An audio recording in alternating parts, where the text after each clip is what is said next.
a face in the crowd.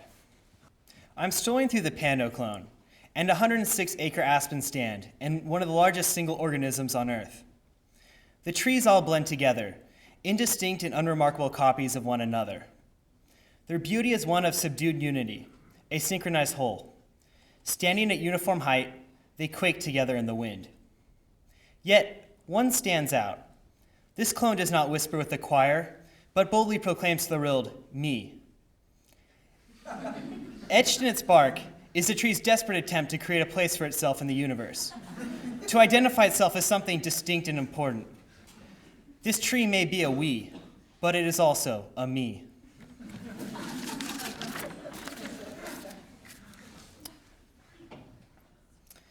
All right. Petition to list the public lands rancher, Armentarius publicus, as an endangered species under the U.S. Endangered Species Act. To Secretary of the Interior, Ken Salazar. On behalf of the American public, we are formally petitioning the listing of the public lands rancher as an endangered subspecies pursuant to the Endangered Species Act of the 116th U.S. Congress. In this petition, we will demonstrate the public land rancher's distinct characteristics, its increasing danger of extinction, and the ecological and social importance of its survival. The public lands rancher, Armentarius publicus, is a subspecies of the larger family Ranchera. While its cousin, the private lands rancher, has continued to dominate the wetter, more temperate regions, the public lands rancher has adapted to the drier and less hospitable areas of the West. Historically, the public land rancher's territory once stretched across the entire public domain. Allowed to roam free range, their populations boomed in the late 19th and early 20th centuries, causing great damage to the fragile vegetation of the arid West. With the Taylor Grazing Act of 1934, Congress attempted to regulate their numbers to a more sustainable level. Since then, this measure has effectively stabilized the population.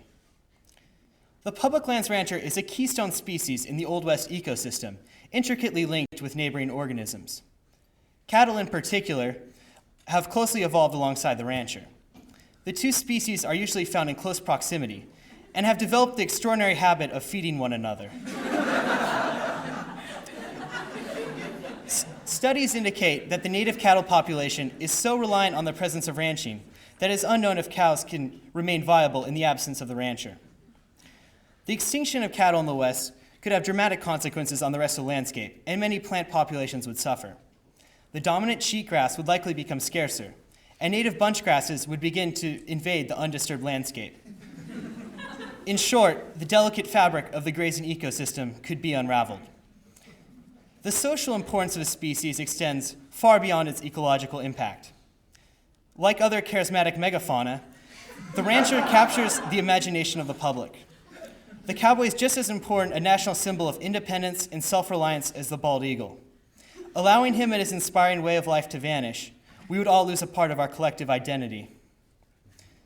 The current population is hard to gauge, as the public lands rancher can easily be confused with other subspecies. According to best estimates, of the 20,000 ranchers now on the West public lands, only about 40% are true specimens, being reliant on the federal range for economic survival.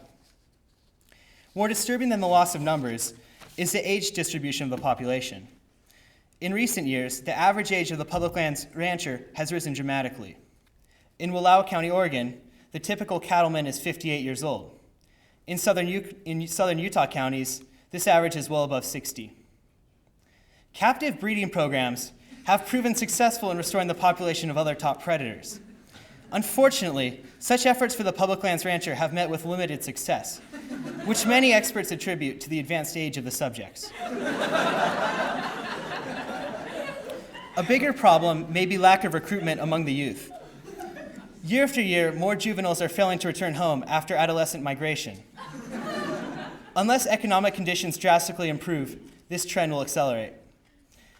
While the public land rancher still exists across its historic range, its habitat is becoming fragmented and invaded. With increasing development on private lands in the West, their critical nesting grounds are growing in value. This allows invasive suburbanites to colonize these areas and monopolize the land, stifling any recovery. At the same time, the public land rancher's rich cousin, the corporate rancher, has emerged as a direct competitor. Unaffected by the difficulties of the beef industry, the corporate rancher is highly resourceful and aggressive. Able to outcompete the natives, they generally amass huge territories, consolidating prime habitat. Currently, our nation is making extensive efforts to support the survival of the public lands rancher. Unbeknownst to most Americans, we spend over $500 million of our tax dollars on range improvements each year. These projects include everything from installing $10,000 cattle guards to constructing multi-million-dollar pipelines.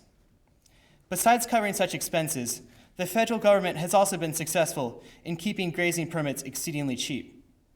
The BLM Forest Service grazing fee is currently just $1.35 a cow per month, 85% lower in real dollars than it was in 1970.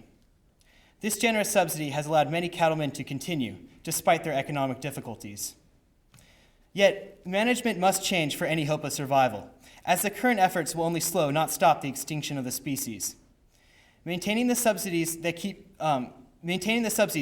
ranching afloat in the short term, but it will not be enough as the population continues to age and the younger generation continues its exodus towards greener pastures.